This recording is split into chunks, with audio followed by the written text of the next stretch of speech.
My mother always tells me to smile and put on a happy face. 일단 벌어놓은 거 다 손실 났고 한 마이너스 한 1억 되나?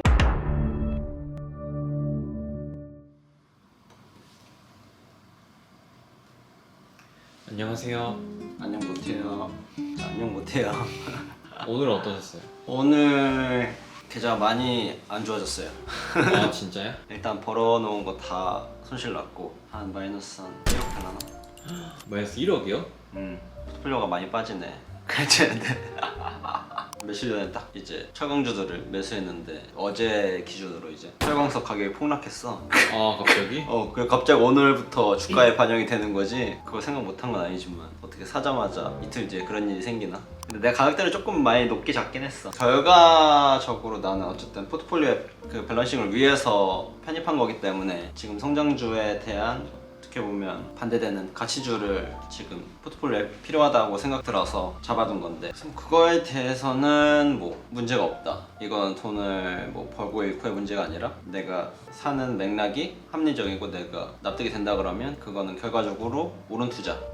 근데 오히려 돈을 벌었지만 그 순간이 되게 합리적이지 않았고 뭔가 부조화가 있다면 내 스타일상 실패한 투자라고 취급하거든. 어쨌든 나는 내 기준대로 샀을 뿐이고 결과가 이런 경우는 내가 10년 넘게 투자하면서 이런 일이 뭐 한두 번 있었겠어? 매일 있는 일이고 돈을 잃는 건 당연히 마음이 아프지. 잘못된 투자라고 생각은 안 한다. 근데 철광이 이미 매수하는 시점에서 좀 많이 올라 있었잖아요. 그치? 그러면은 달리는 말에 올라탄 거지. 그걸 미리 알고 계셨는데 안 사고 기다리신 거예요? 아니면 최근에 돼서야 그 아이디어가 떠오르신 거예요? 사실 최근에 대해서야 필요성을 느낀 거지. 그 전에는 사실 성장주, 가치주와 성장주의 성격을 둘 다 갖고 있기 때문에 내가 자동차를 좋아하는 거잖아. 그래서 자동차 업종은 항상 포트폴리오에 담겨져 있고 사이드로 배터리나 플랫폼 관련주를 채우고 거기서 이제 더 필요성이 생기는 게 경기 민감주를 채워야겠다 해서 철강조선에 잠깐 편입을 했는데 철광조선이 오르긴 했지만 성장주도 그만큼 올랐으니까 이제 크게 투자 매력도가 없다가 이제 성장주가 조금 조정을 받으니까 상대적으로 조정을 안 받고 계속 상승하는 철광조선을 투자하신 거네요. 그래서 맥락상 어쨌든 순환매라는 이 개념을 뭐 사이클을 타기 위해서 일부 편입시킨 건데 1년 수익률이 전체적으로 떨어질 수는 있겠지. 근데도 되게 안정적인 운영을 위해서는 나는 필요하다고 생각이 든다. 그러면은 조금 미리 성장주가 막 오르는 과정에서도 그런 가치주를 담아 놓았을 때 불시 조정을 받았을 때 이제 가치주가 올라갈 수 있잖아요. 근데 지금은 약간 성장 조정이 시작되고 철강주가 이미 올랐을 때 매수하신 거잖아요. 일부러 그렇게 하신 건가요? 나는 떨어지지 않을 줄 알았지.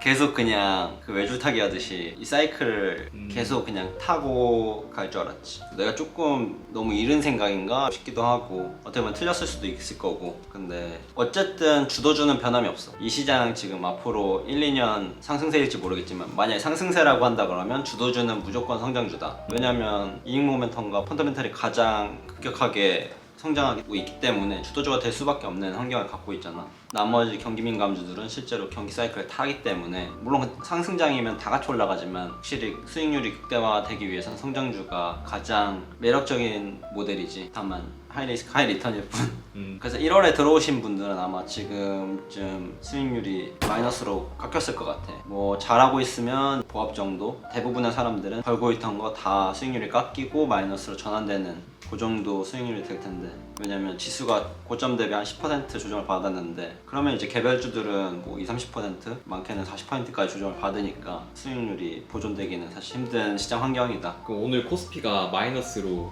끝났는데 어제 나스닥이랑 특히 테슬라는 엄청나게 상승했잖아요.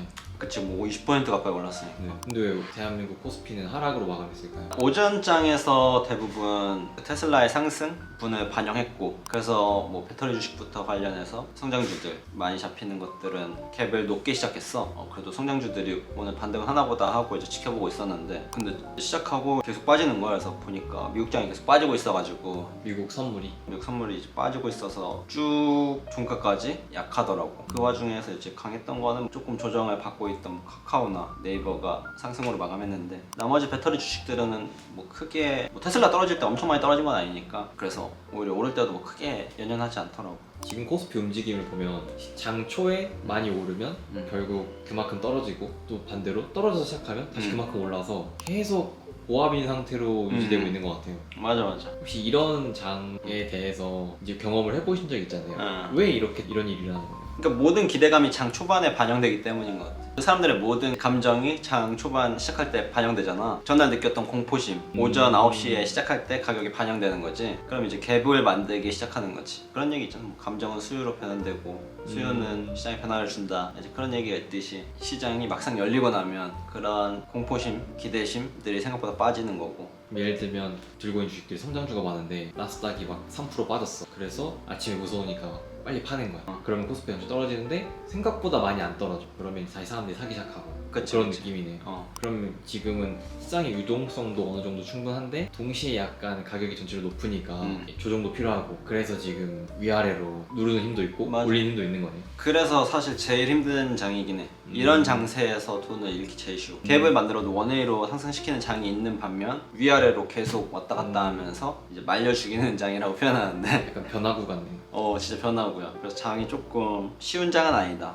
조정이 뭐 2월 중순 그쯤부터 시작해서 쉽게 끝나진 않겠지. 어쨌든 시장의 반응 자체가 에너지가 약해졌다는 게 많이 느껴지고, 악재가 나오면 나올수록 이제 쉽게 하락하고, 그렇다고 엄청난 부양책이 더 나올 수 있는 것도 아니기 때문에 시간이 조금 더 필요하지 않을까. 그러다 개인적으로는 조금 지루할 거라는 생각을 해서 거래 수를 최대한 줄이고 그러려는 생각. 개인 투자자들은 이럴 때 어떻게 대응하는 게 가장 최선일까요? 그래서 포트폴리오에 대해서 한번 자기가 고민을 해볼 필요가 있고, 어떤 주식들 담아져 있는지, 뭐 가치주의 비중은 몇 %고 뭐 성장주 비중은 몇 %고. 그래서 주정이 끝났을 때 만약 한 2,800포인트, 2,900포인트 근처에서 조정이 끝나고 다시 정고점을 향해 달려가, 그때 과연 내 포트폴리오가 어떻게 반등할 수 있을 것인지. 반등한다는 건 이제 주도주가 돼야겠지. 조금 그거에 대한 고민을 하는 게 괜찮지 않을까. 지금이 탐욕과 공포가 굉장히 이제 맞물리는 상황인 거잖아요. 사실 여기서 갑자기 급락이 나타나도 크게 이상하지 않고 다시 정고점 뚫고 돌파해도 이상하지 않은 상황인데, 둘 중에 어떤 걸 대비하는 게 맞을까요? 난 박스피에 10년 동안 갇혀 있어서 그런지 무조건 상승. 뭐 죽어도 매수 죽는다 이런 말 내가 계속 하잖아. 네. 10년 동안 박스권에 갇혀 있으니까 상승이 과연 1년으로 끝나는 게 말이 돼? 약간 그런 느낌인 거지. 근데 모르지, 또 박스피의 면을 또 보여줄지. 근데 지금 상황에서 비중을 막 늘리는 건 또 좋진 않은 것 같아. 가지고 있는 걸 굳이 팔 필요는 없겠지만. 그래서 분할 매수가 중요해 사실. 나도 되게 여러 번에 나눠서 걸쳐 사는데, 일주일에 금요일마다 산다거나 혹은 뭐 매주 월요일마다 산다거나 1,000만 원이라는 금액을 사더라도 200만 원씩 4주에 걸쳐서 사는 그런 습관들이 훨씬 계좌를 안전하게 운용하고 무사행했을 때 수익률이 훨씬 좋으니까. 시장이 오르면 어차피 다 같이 오르고 내리면 다 같이 내리기 때문에 가장 평균치에 맞게 사는 게 중요한 것 같아. 당장 보기에는 오늘이 제일 싸 보일지라도 뉴스 몇 개 터지고 나면은 다음 주가 더 싸고 그 다음 주가 더 싸고 그 다음 주 다다다음 주가 더 싸고 막 이런 경우가 너무 많기 때문에 그런 식으로 여러분들이 사고 관리해라. 알겠습니다. 변동성 많은 장에서 구독자분들도 성투하셨으면 좋겠네요. 그치, 요즘에 나한테 돈 잃었다고 전화 온 사람들이 너무 많아. 다들 힘드신가 봐. 나도 힘들어. 내 계좌부터 살려내야지. 이번 달 결산이 굉장히 궁금해지네. 그러게, 나도 궁금한데 말이래 내가 어떤 계좌를 보여줄 수 있을지. 파란불이 슈퍼런 계좌를 보여줄 수 있을지, 혹은 아슬아슬하게 멘징된 계좌를 보여줄 수 있을지. 아직까지는 한 번도 손실로 마감한 적 없거든요. 이제 슬슬 손실 볼 때가 됐지.